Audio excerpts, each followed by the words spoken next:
एक जंगल में तमाम पक्षी बहुत ही ज्यादा खुश रहते थे। तमाम जंगल में हल्की हल्की ठंड शुरू हो चुकी थी, क्योंकि ठंड का मौसम शुरू हो चुका था और जंगल में कई दिनों से हल्की फुल्की बारिश हो रही थी, जिससे पूरे जंगल में हल्की फुल्की ठंड शुरू हो चुकी थी। काले कौवे ने जब ये देखा कि आजकल बहुत ज्यादा बारिशें हो रही है, तो उसने अपनी एक छाते की दुकान खोल ली, जहाँ तमाम पक्षी आते और अपने लिए छाता लेकर जाते। कौवे के पास हर प्रकार और हर रंग के छाते थे। अरे ओ पक्षियों, आओ आओ ले जाओ रंग बिरंगे छाते, लाल पीला नीला हर तरह का छाता उपलब्ध है। आ जाओ मेरे भाइयों, आ जाओ मेरी बहनों, आ जाओ ले जाओ, अपने घोंसलों के लिए मजबूत छाते ले जाओ।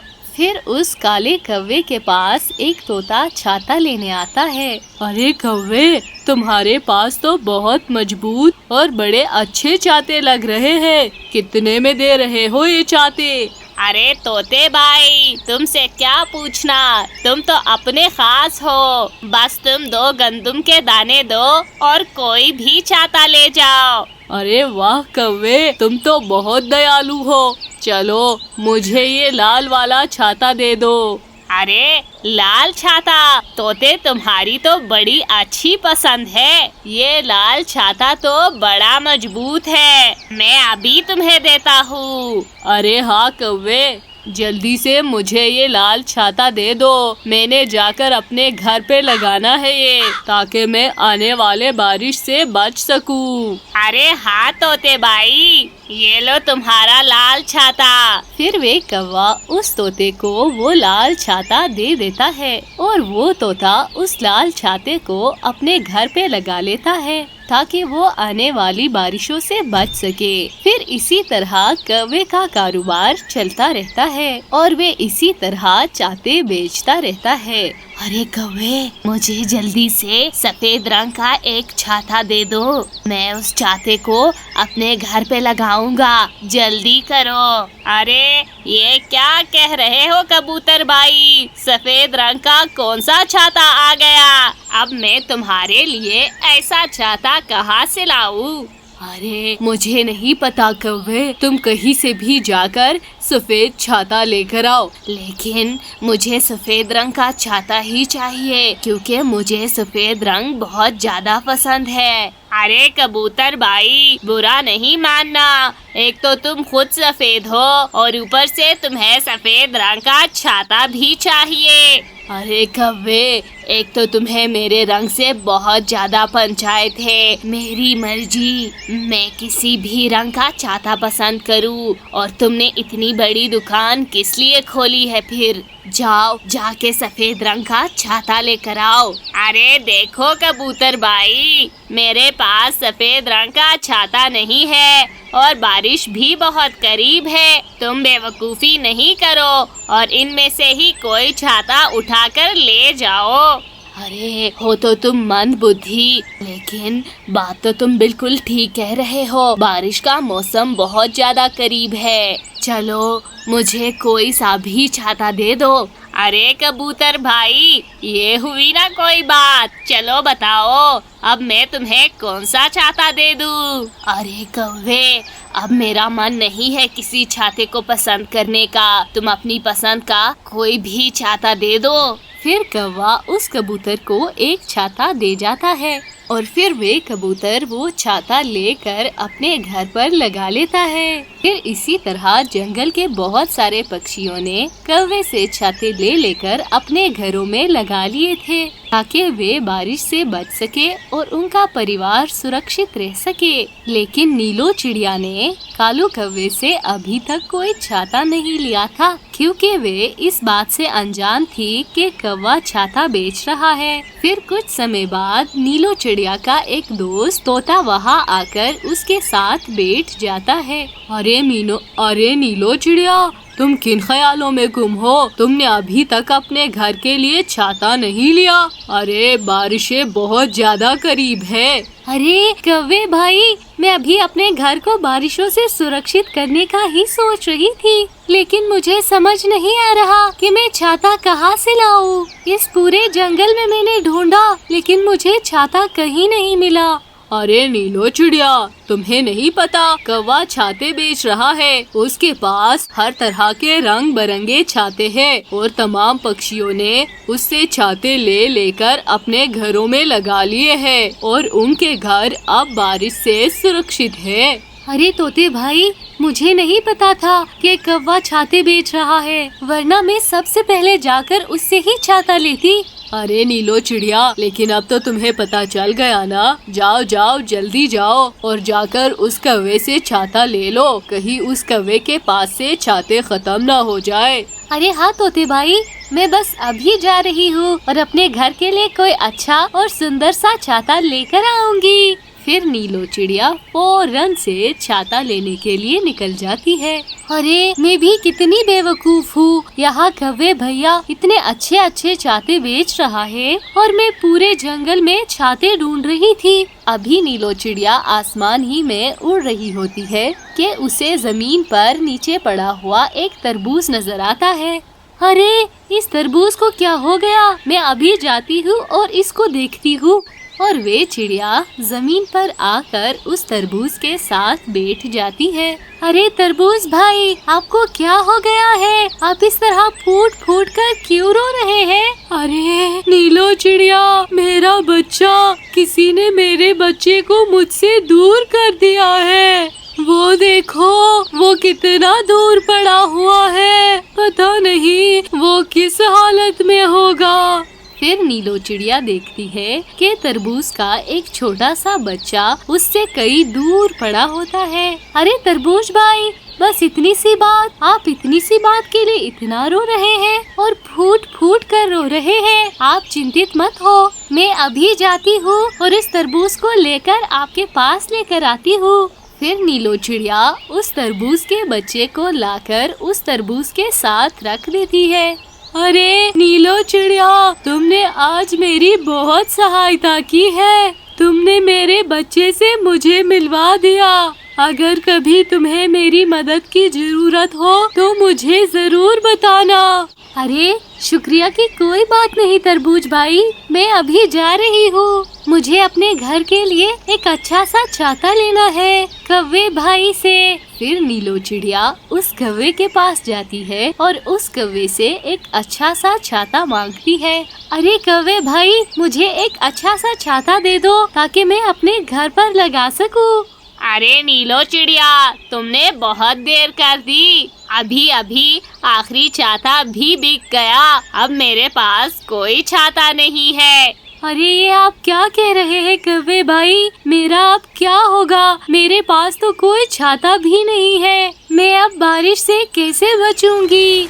फिर उसी वक्त बहुत तेज बारिश शुरू हो जाती है। अरे जाओ जाओ नीलो चिड़िया, जाकर किसी कोने में छुप जाओ, वरना ऐसे तो तुम पूरी भीग जाओगी और तुम बीमार भी हो सकती हो। फिर नीलो चिड़िया इतनी तेज बारिश में उड़ रही होती है और वे पूरी भीग चुकी होती है और वो कोई कोना तलाश कर रही होती है जहाँ जाकर वो छुप जाए और अपने आप को सुरक्षित कर ले। फिर दोबारा नीलो चिड़िया को वो तरबूज और उसका बच्चा नजर आता है। नीलो चिड़िया उन दोनों के पास जाकर बैठ जाती है। अरे नीलो चिड़िया, तुम ऐसे बारिश में क्यों भीग रही हो? क्या तुम कौवे से अपने लिए छाता लेकर नहीं आई? अरे नहीं तरबूज भाई, कौवे के पास सारे छाते खत्म हो चुके हैं। अब उसके पास कोई छाता नहीं है। अब मुझे ऐसे ही भीगना पड़ेगा। अरे नीलो चिड़िया, ऐसा कुछ नहीं होने वाला। मैंने तुमसे कहा था कि मैं तुम्हारी सहायता करूँगा। ये लो, ये एक खोखला तरबूज है। तुम इस तरबूज से अपने लिए छाता बना सकती हो। फिर नीलो चिड़िया उस तरबूज से अपने लिए एक अच्छा सा छाता बना लेती है और वे उस तरबूज का शुक्रिया अदा करती है। फिर वो नीलो चिड़िया उस तरबूज वाले छाते को अपने घर पर लगा लेती है और अब नीलो चिड़िया बिल्कुल सुरक्षित हो जाती है। दोस्तों, इस कहानी से हमें ये शिक्षा मिलती है कि हमें हर किसी की मदद करनी चाहिए। किसी की मदद करने से बड़ी बड़ी परेशानियां खत्म हो जाती है। एक जंगल में बहुत ज्यादा शांति रहती थी, क्योंकि उस जंगल में नीलो चिड़िया रहा करती थी। वे सब पक्षियों की बहुत ज्यादा मदद करती थी। नीलो चिड़िया बहुत ज्यादा बुद्धिमान थी और उसके पास हर मसले का उपाय होता था। इसी वजह से जंगल के तोते महाराज उसे बहुत ज्यादा पसंद करते थे। जब भी जंगल में कोई मसला होता तो सबसे पहले तोते महाराज नीलो चिड़िया को बुलाते और इससे उस मसले का उपाय पूछते। नीलो चिड़िया अपनी अक्लमंदी और बुद्धि से कई बार तोते महाराज के इस जंगल को बचा चुकी थी। तभी तो तोते महाराज उसे बहुत पसंद करते थे और हर जगह उसे अपने साथ साथ ही रखते थे। अरे नीलू चिड़िया, तुम कितनी बुद्धिमान हो। तुमने कई दफा इस जंगल की बड़ी बड़ी समस्याओं से निकलने में हमारी बड़ी सहायता की है। अरे तोते महाराज, हर समस्या का कोई न कोई समाधान जरूर होता है। बस हमें कभी हिम्मत नहीं हारनी चाहिए। अरे नीलो चिड़िया, तुम्हारी इस सोच की वजह से ही तुम हमेशा सफल होती हो। मुझे गर्व है तुम पर। आपका बहुत बहुत शुक्रिया महाराज। मैं हमेशा आपकी आभारी रहूंगी। जंगल में सब कुछ ठीक ठाक चल रहा था, बस थोड़ी सी दिक्कत थी। तोते महाराज का एक वजीर कालू कौवा अब नीलो चिड़िया से जलने लगा था, क्योंकि तोते महाराज हर काम में नीलो चिड़िया को ही सबसे आगे रखते थे, क्योंकि वे जानते थे कि नीलो चिड़िया के पास हर समस्या का समाधान है। तोते महाराज का वो वजीर कालू कौवा भी अब सोच में पड़ चुका था। मैंने इस जंगल को अपने कितने साल दिए हैं और कब से तोते महाराज की खिदमत पे खिदमत करे जा रहा हूँ, पर मुझे सिला कुछ भी नहीं मिलता।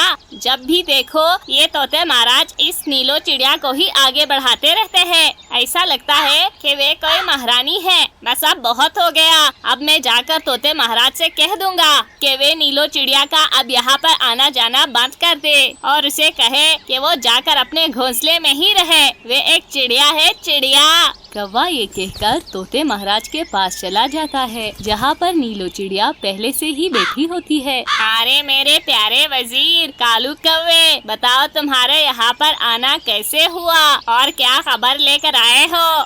अरे महाराज, मैं यहाँ पर सिर्फ काम से ही आ सकता हूँ क्या? क्यों मैं नीलो चिड़िया की तरह यहाँ बिना काम के नहीं आ सकता?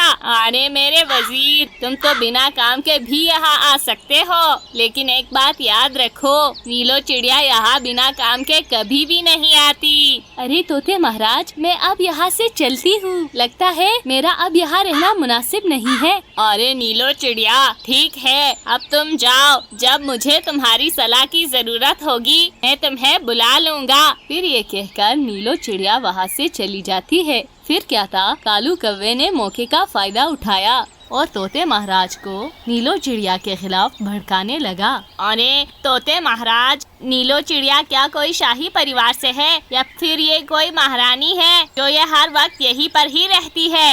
अरे मेरे वजीर, ऐसी कोई बात नहीं है। बस नीलो चिड़िया बहुत ज्यादा बुद्धिमान है, इसीलिए मैं उसे हर वक्त अपने पास रखता हूँ। अरे तोते महाराज, छोटा मुंह बड़ी बात, बुद्धिमान तो मैं भी हूँ, पर आप मुझे तो अपने साथ नहीं रखते।